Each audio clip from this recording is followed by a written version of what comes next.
Rugerius kicked Anthea. He kicked her gently, he believed. He only wanted to rouse her. It was the kindest and least violent thing he had done all night.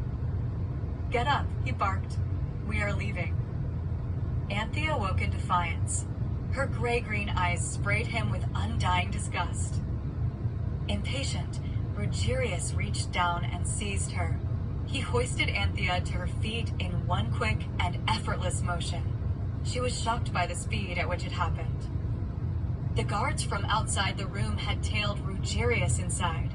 The one who did not possess a key was amused by the castellan's manhandling of the lady and snickered. Rugerius rounded swiftly on him, his glare sending the youngster into an immediate state of panic and repentance. He struck his fist hard against his chainmail and righted his back and shoulders. Rugerius growled at him before turning back to Anthea. He looked his captive over, trying to remember something about her, but she was still a stranger to him. They had met only once in Swadila when he was drunk.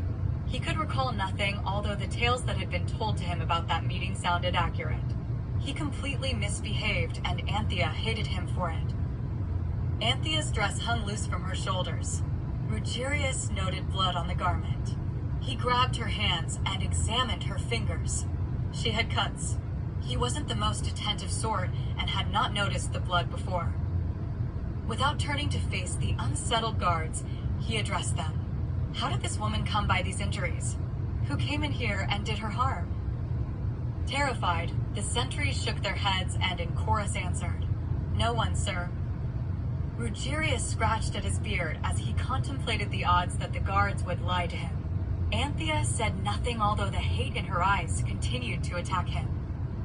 Rugerius decided that whatever happened to Anthea, it must have happened before he secured her safety.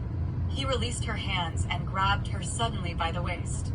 He pulled her close, forcing her eyes to meet the eyes of the purple dragon on his black armor. Anthea shuddered. She was a rag doll in his clutches. He could do anything he wanted with her, and she'd be incapable of stopping him. And just as suddenly as he grabbed her, he shoved her away. She fell back into the arms of the guards, nearly knocking them over. As they laughed, Anthea righted herself.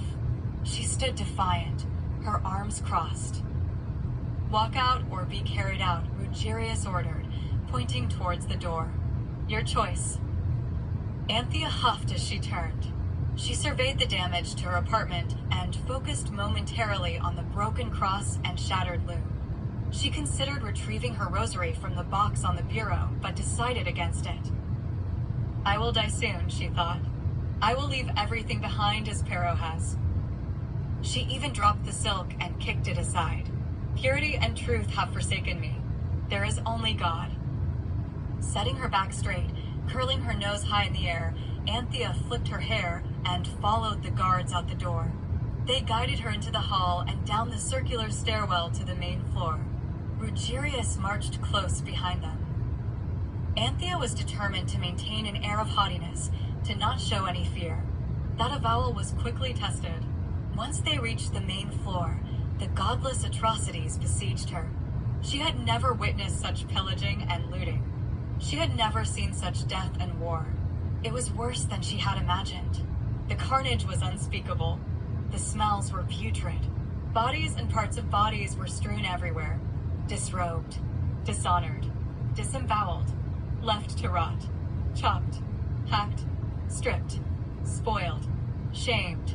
While most were hardly recognizable, some were. These were her friends, her servants. The flagging on which they walked was tacky and viscid.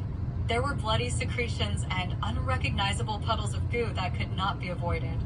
The stickiness grabbed at the soles of her slippers. The odor of death goaded her to vomit. Excerpt from the Crystal Crux series, Blue Grotto by Alan M. Werner.